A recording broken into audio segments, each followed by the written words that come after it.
Hiranandani estate परिसरातील निसर्गरम्य कावेसर तलावाच्या काँक्रिटीकरणासह सुशोभीकरणाला रहिवाशांचा वाढता विरोध असून आज मुसळधार पावसात देखील रहिवाशांनी पुन्हा एकदा एल्गार केलाय। यापूर्वी जागतिक पर्यावरण दिनी केलेल्या निदर्शनानंतर कावेसर तलाव वाचवा अशा घोषणा देत मोठ्या संख्येने रहिवाशांनी एकत्र येत जनजागृती करण्यासाठी ही रॅली काढली। यात शाळेतील विद्यार्थी, ज्येष्ठ नागरिकांनी देखील उत्स्फूर्त सहभाग घेतलाय। महापालिकेने सुशोभीकरणाचा निर्णय रद्द करेपर्यंत ही काँक्रिटीकरणाविरोधातील लढाई सुरूच राहील असा इशारा देखील मोर्चातून देण्यात आलाय। ठाणे महापालिकेने स्थानिक रहिवाशांना विश्वासात न घेता कावेसर तलावाच्या सुशोभीकरणाचा निर्णय रहिवाशांवर लादलाय। त्या विरोधात स्थानिक रहिवासी संघटित होत आहेत। हिरानंदानी इस्टेट ब्रह्मांड पातलीपाडा येथील रहिवाशांनी समाज माध्यमातून एकत्र येत सेव्ह कावेसर लेक सिटीजन्स मूव्हमेंट ही चळवळ उभारली आहे। यापूर्वी जागतिक पर्यावरण दिनी कावेसर तलावाच्या काठावर निदर्शने करण्यात आली होती। त्यानंतर ऑनलाईन याचिका तयार करून त्यावर हजारो नागरिकांनी स्वाक्षरी करून सुशोभीकरणाला विरोध दर्शवला आहे। आज पुन्हा रहिवासी एकत्र आलेत। त्यांनी पातलीपाडा येथील ऋतू सर्कलहून कावेसर तलावापर्यंत मोर्चा काढला। कावेसर तलाव वाचवा अशा घोषणा रहिवाशांनी दिल्यात। कावेसर तलाव हा निसर्गरम्य परिसर आहे। या परिसरात पक्षी असून शांतता आहे, तर बाजूच्याच काँक्रीटच्या जंगलात गजबज आहे। त्यामुळे पुढील पिढीला निसर्ग पाहण्यासाठी तरी कावेसर तलाव हा नैसर्गिक पद्धतीनेच कायम ठेवावा। हिरानंदानी इस्टेट परिसरात अनेक कृत्रिम बगीचे आहेत। कावेसर तलावाचा परिसर एकमेव नैसर्गिक ठिकाण राहिले ते वाचवावे असा आग्रह रहिवाशांनी धरला आहे।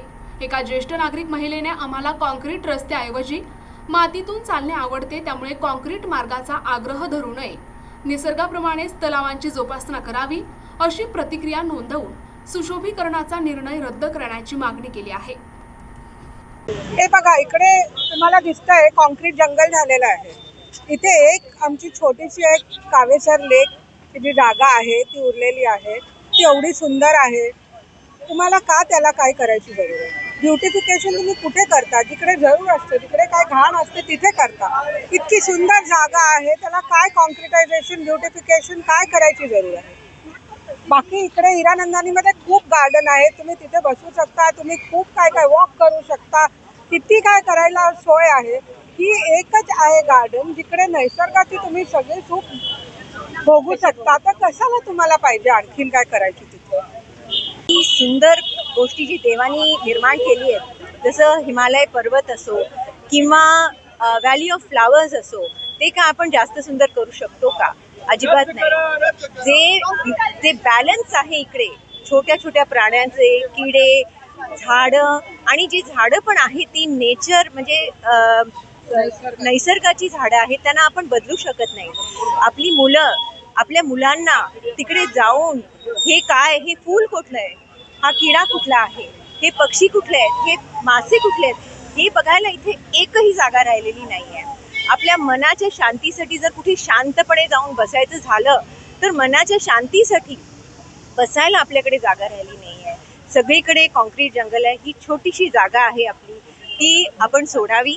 आपल्या ह्या सगळ्या, म्हणजे मला तरी वाटतं, मी लहान मुलांची डॉक्टर आहे म्हणून मला पुढच्या पिढीची खूप चिंता वाटते आहे। कुठेही काही जागा नाही जिथे मुलं शांतपणे नेचरपासून जे शिकू शकतात, ती एकच जागा राहिली, ती सोडावी असं माझं ठाम मत। महत्त्वाचे मुद्दे आहेत। एक म्हणजे सौंदर्यीकरण, च्या नावाखाली हे काँक्रिटीकरण चालू आहे, पण मुळात सौंदर्यीकरण कशाचं करतात?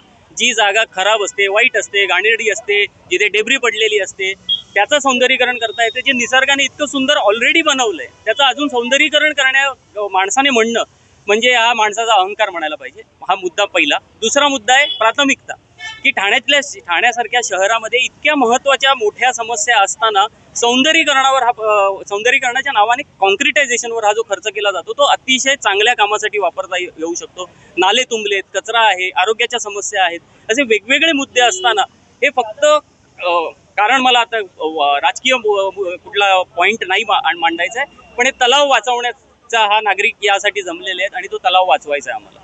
सिनियर सिटीजनच्या तर्फे मी बोलते की आम्हाला जरुरी नाही आहे सिमेंटायझेशनचं। मातीवर पावलं फिरवणं आम्हाला आवडेल आणि या वयात आम्हाला शांत जागेची जरूर आहे, जी इथे आम्ही उपभोगतो त्याला धक्का लागू नये असं मला वाटतं। तर जंगलाचं जोपासन करतो तसंच तलावांचं पण आपण केलं पाहिजे आणि ही जागा राखीव ठेवली पाहिजे मुलांसाठी तसंच सिनियर सिटीजनसाठी पण. पण तेथील काही रहिवाशांनी तरी सहमती दर्शवली आहे. काही लोकांनी पत्रकार परिषद घेऊन याबद्दल विविध मुद्दे मांडले. याकडे कसं पाहता? त्यांनी जे सांगितलं त्यालाच आम्ही हे उत्तर देतो आहोत की ती जागा जोपासा आमच्यासाठी सिनियर सिटीजनसाठी तुम्ही एवढे काय काय फॅसिलिटीज देता त्यात ही एक फॅसिलिटी राहू दे. आमच्याबरोबर हे तरुण लोक आणि ही छोटी मुलं ज्याचा नक्कीच उपयोग घेतील चांगल्या प्रकारे. NTV news Marathi Thane.